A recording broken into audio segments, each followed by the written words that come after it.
My name is Hazel W. Gallegos. I'm 33. I run a commercial real estate brokerage that I built from scratch. No inheritance, no investor parent, no lucky break arriving in a gift-wrapped box. Just years of grinding through dead-end deals, cold calls, empty promises, and clients who smiled at me while trying to cut me out of my own work. I am not rich by the standards of the people I work with, but I am comfortable. I am respected in my field, and everything I have came through my own hands. That matters to me more than I can explain. For 3 years, I was with Soren Vale. Soren was, and I say this without bitterness, the kind of man who could walk into a room and make people turn before they knew why. Brand ambassador, influencer, part-time model, full-time awareness of exactly how he looked from every angle. He had a talent for making you feel like you had won something just by being chosen by him. And I bought into that, fully. Looking back, the cracks were always there. He would cut me down in front of people and frame it as honesty. He would compare me to women who came from wealthier families or had more glamorous careers. Not cruelly, he would say, just realistically. He called my goals cute, once at a dinner party. I laughed because everyone else laughed, and because I had trained myself to treat embarrassment as the price of being with someone like him. Soren had a way of making criticism feel intimate, like he only said those things because he knew me well enough to be real with me. I paid half his rent for 14 months when his brand deals slowed down. He never brought it up. Neither did I. That was who I became with him. Useful, patient, easy to dismiss. A mutual friend named Jay, who worked in the same building as Soren, texted me one Tuesday afternoon. No long explanation, no dramatic warning, just a location pin and 4 words. You should probably know. I want to be clear. I did not go there to catch him. I did not drive across town planning to make a scene, or throw a drink, or demand an audience for my pain. I went because some foolish, loyal part of me thought that if something was wrong, we would talk about it like adults. That was the version of the situation I wrote in my head on the drive over. The rooftop bar was busy for a Tuesday. I spotted him before he saw me. 2 top near the railing. City spread out behind them. Soren was laughing at something she said, relaxed, completely at ease. Her hand was resting on his thigh like it had been there 100 times before. The woman was polished. Expensive bag, perfect hair, the kind of face that knew cameras would forgive her before people did. Her name, I later learned, was Rowena. At that moment, she was just the woman touching my boyfriend in public, while he looked happier than he had looked with me in months. Soren looked up and saw me. He did not panic. He did not pull away. He did not go pale or fumble for an explanation. He tilted his head slightly, almost amused, and waited to see what I would do. I walked over. I did not raise my voice. I did not even look at her. "Soren?" I said. He smiled. Then he said it, loud enough for the tables around us to hear clearly. "You were never on my level, Hazel. Be honest. You'll never find another man who looks like me." People turned. I felt it. That specific silence when a room holds its breath to see whether a woman will break in public. I stood there for 1 second longer than I needed to. Then I nodded once, walked to the bar, got the server's attention, and paid the full bill, their drinks included. I folded the receipt, put it in my pocket, and walked out. No texts.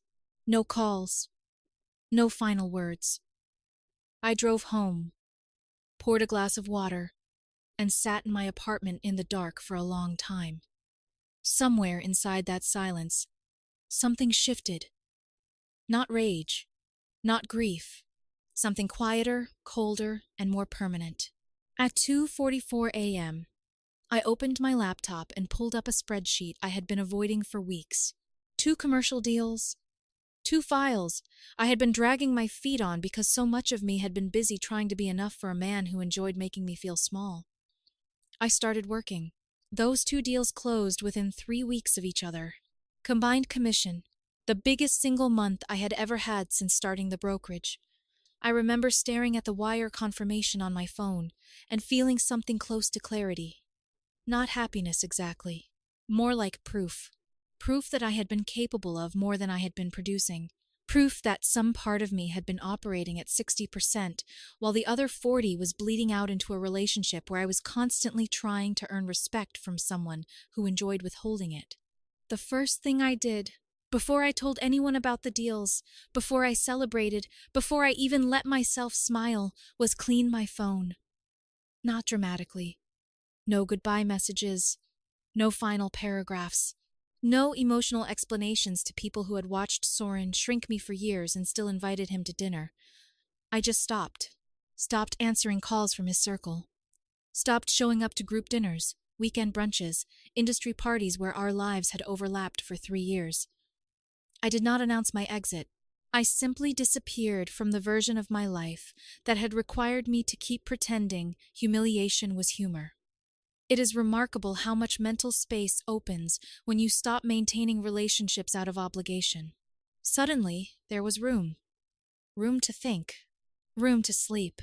Room to look around my apartment without hearing Soren's voice calling it a little sparse, like quiet and order were personal failures. He had always wanted me to decorate my life for other people. Without him, the silence started feeling less empty and more mine. I hired 2 junior brokers I had been putting off bringing on because I kept waiting for the right time. There is no right time. There is only the moment you finally stop asking permission from fear. I brought them in, restructured how we handled client acquisition, and within 6 weeks the pipeline looked different. Not perfect, but alive. Moving. Momentum has a feel to it that is hard to describe until you have lost it and then found it again. It feels like breathing without realizing how long you were holding your breath. The gym became non-negotiable. 6 days a week, early enough that the place was still half empty and nobody cared what anyone looked like. I want to be clear. This was not about becoming beautiful enough to prove Soren wrong. I did not build some cinematic revenge body so he could regret what he lost. It was simpler than that. I needed one place every day where effort had a clean result. Lift the weight. Finish the set. Walk out, knowing I had shown up completely. When your life has been contaminated by someone else's choices, you need one space that belongs only to you. The gym became that space. About a month after the rooftop bar, Soren and Rowena went official online. I found out the way everyone finds out now. It appeared, matching photos from a weekend trip, carefully casual poses, a hotel rooftop that looked almost identical to the one I had taken him to for his birthday 2 years earlier, restaurants we used to go to together, captions written to look effortless and designed to be noticed. Whether it was intentional, I genuinely cannot say. With Soren, the answer was usually both. He wanted attention and plausible deniability in equal measure. I looked at the post the way you look at weather through a window, noted it, moved on. A woman named Petra, someone closer to Soren's side of the circle than mine, texted me around the 2-month mark. The message started with too much small talk, which told me the real reason was buried at the end. Eventually, there it was. Soren keeps asking about you at things, wondering if you're okay. Thought you should know. I read it twice. Then I put my phone face down and finished the market report I had been writing. I never responded to Petra. Months passed like that. Clean, productive, increasingly unrecognizable from the life I had been living before. The brokerage kept growing. I got sharper. My apartment became a place I actually wanted to come home to. I was not happy in an uncomplicated way. I will not lie about that. There were nights when grief arrived late, when embarrassment replayed itself. When I remembered everyone turning at that rooftop bar and felt heat climb up my neck all over again. But hard is not the same as broken. I was building something, and building always costs you something. I was finally willing to pay the price for myself. Then, one Wednesday evening in October, an email landed in my inbox. Westbridge High Class Reunion. Confirmed attendees. I almost deleted it. I had no real nostalgia for high school. I had not been miserable there, but I was not attached to it either. I opened the message only because I was avoiding another spreadsheet and started scrolling the guest list without thinking. Then one name stopped me. Sebastian Vale. I sat with that for a moment. Sebastian had left at 17 for a modeling contract in Milan, and when someone exits your world that completely, that young, they become almost fictional. You hear things occasionally. He is doing well. He is doing unbelievably well. International campaigns, magazine covers, airport billboards. A life so far removed from your own that thinking about him feels like remembering a movie you watched years ago. I clicked attending. I told myself it meant nothing, but for the first time in a long time, I found myself wondering what it would feel like to walk into a room and not be the woman someone had left behind. I showed up to the reunion without expectation, or at least that was what I told myself while I checked my reflection in the elevator doors. The venue was a private room at a downtown hotel, neutral and polished in the way reunion venues always are, designed to make people feel successful without reminding them too strongly of who they used to be. Everyone was doing the same quiet performance, scanning the room to see who aged well, laughing too loudly, introducing spouses, comparing careers, pretending old hierarchies had dissolved when they had only changed clothes. I got a drink and found a place near the edge of the room. People came over in waves. "Hazel, you look great! Commercial real estate, right? Do you remember senior prank week?" I answered politely. I smiled where appropriate. I kept one eye on the room and one part of myself ready to leave. Then the room shifted. It is hard to explain without sounding dramatic, but some people change the air when they enter. Sebastian did not walk in with an entourage. He did not need one. He came through the door in a simple black jacket, hair pushed back, no visible effort, no performance of fame. For people who had known him before the billboards, he looked exactly like himself, which is rarer than people think. He greeted a few people near the entrance with patient warmth. Then he scanned the room like he was looking for one face among many familiar ones. His eyes landed on me. The smile that came was not the one from campaigns. I had seen those online. This was different. This was recognition. Not surprise. Not politeness. Recognition. He crossed the room directly. "Hazel," he said, like my name was a complete sentence. "Sebastian." We ended up in the corner of that room for 3 hours. I do not know how else to describe it. Around us, people were performing updated versions of themselves, but Sebastian was simply sitting there being a person. He was funny, in a dry, unhurried way. He had opinions without needing to dominate the conversation. He asked questions and actually waited for the full answer. That should not have felt rare, but after Soren, it felt almost impossible. At some point, Sebastian looked at me and said, "You look like someone who just came out the other side of something difficult." I gave him the short version, not the bloody version, not the humiliating details. Just enough. Rooftop bar, cheating, public insult, leaving quietly, building afterward. He listened without interrupting. No pity face, no heroic outrage, no empty "you deserved better" delivered like a slogan. When I finished, he said, "It sounds like he mistook access for value." That sentence stayed with me. We exchanged numbers at the end of the night without turning it into a moment. After that, we talked every day.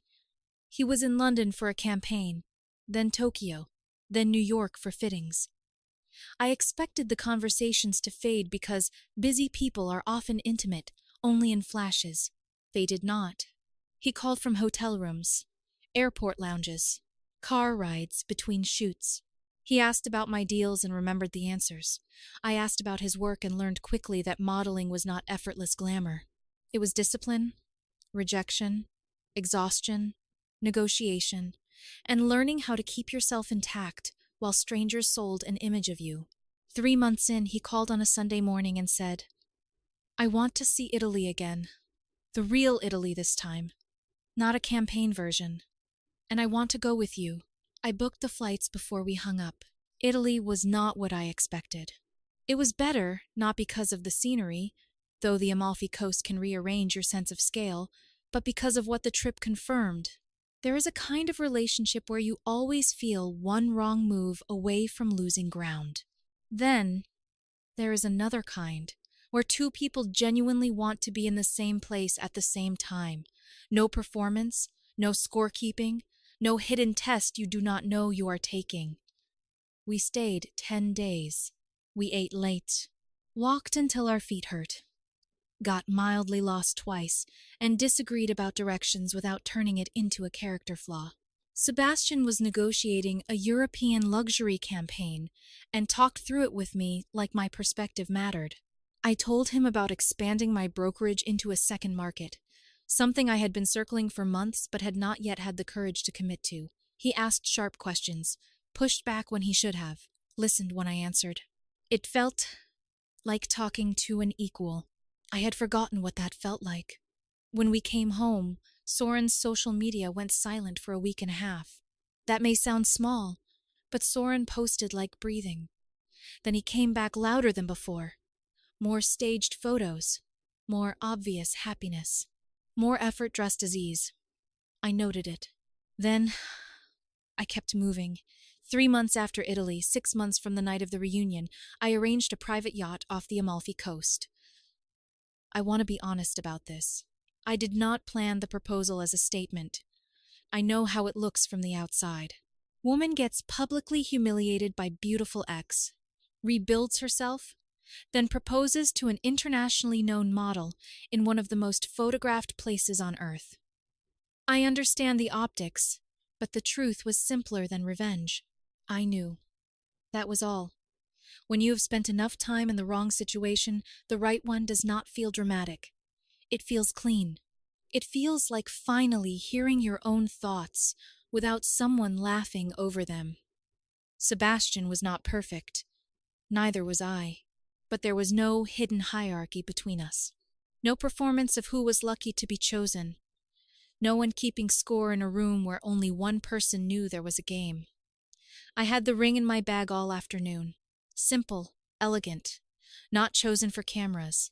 The sun was lowering over the water, throwing gold across the deck, and Sebastian was leaning on the railing, talking about some ridiculous argument he had with a stylist in Milan over whether grief could be represented by a gray coat.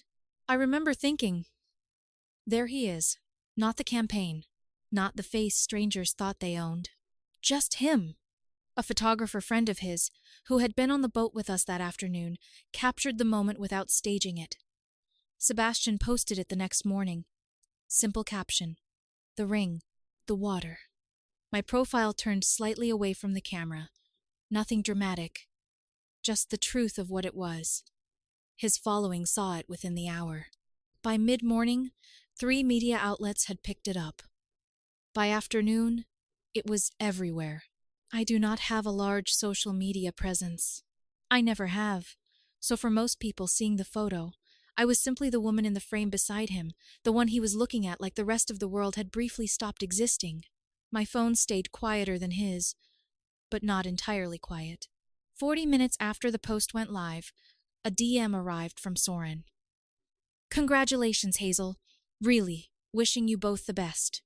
Word, perfect, hollow. Written like something designed to survive a screenshot. I did not respond. I closed the app and went back to breakfast with my fiancé. That night, the voice messages started. 3 of them between 11 p.m. and 2 in the morning. Each one less controlled than the last. I listened to the first 30 seconds of each and deleted them. Then came the written messages across 2 platforms, long paragraphs circling the same question. Had I done all of this to hurt him? Was Sebastian some kind of punishment? Was I trying to make him feel small? That was when I understood Soren's real problem. He could not imagine a world where my life after him was not about him. I read the messages. I answered none. Then Sebastian did something I did not ask for, and could not have predicted. He went back through Soren's public posts and found one from when Soren and I were still together. I knew it the second Sebastian showed me. I remembered laughing it off because that was what I used to do. Soren had called me genetically average and too replaceable to miss, dressed it up as a joke and fed it to his followers like entertainment. Sebastian reposted it without a speech, just 7 words underneath. Funny how obsessed people become after losing. The internet responded in real time.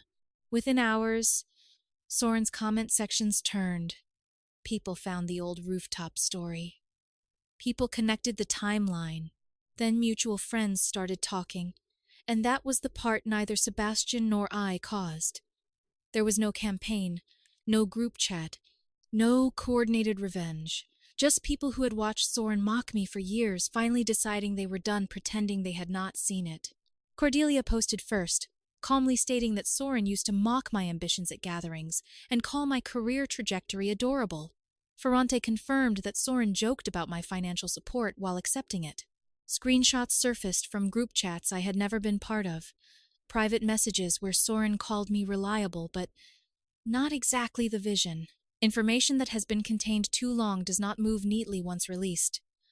Soren's follower count began to fall. Not all at once. Slowly enough to be humiliating. Shoe partnerships disappeared from his page without announcement. Sponsored posts stopped. His content became erratic. Defensive stories. Vague posts about growth. Sudden silences. Then staged photos meant to prove he was fine. He was not presenting like someone who was fine. Then Rowena left him. He did not announce it. She simply vanished from his posts. Later, I heard she found the fake accounts he had been using to monitor Sebastian's page and our engagement content. Months of watching, saving, comparing, trying to prove my happiness was somehow aimed at him. I felt nothing when I heard. Not satisfaction, not pity. Just consequence arriving on schedule. I kept working. That was the part Soren never understood. While he was spiraling through posts, deleted stories, fake accounts, and whatever explanation he gave himself at 3 a.m, I was moving forward. The brokerage expansion I had been circling for 2 years moved into the planning phase. I put a deposit on a second office space in a market I had studied long before Soren ever sat at that rooftop bar and told me I would never find another man like him. Life had momentum now, and it felt nothing like revenge. Revenge looks backward. This felt like direction. The engagement party was Sebastian's idea. Small, he said, and he meant it. 60 people. A private venue with a courtyard, close friends, good food, no spectacle. We had already learned what spectacle could do when the wrong person needed attention too badly. I agreed immediately. Neither of us needed the night to prove anything. It was just ours. The evening arrived warm and clear. I was at the venue early, doing a final walkthrough with the coordinator, because commercial real estate had ruined my ability to enter any space without noticing flow, lighting, exit points, and whether staff looked prepared. Everything was calm. Sebastian was inside, laughing with a friend from a campaign he had done in Paris.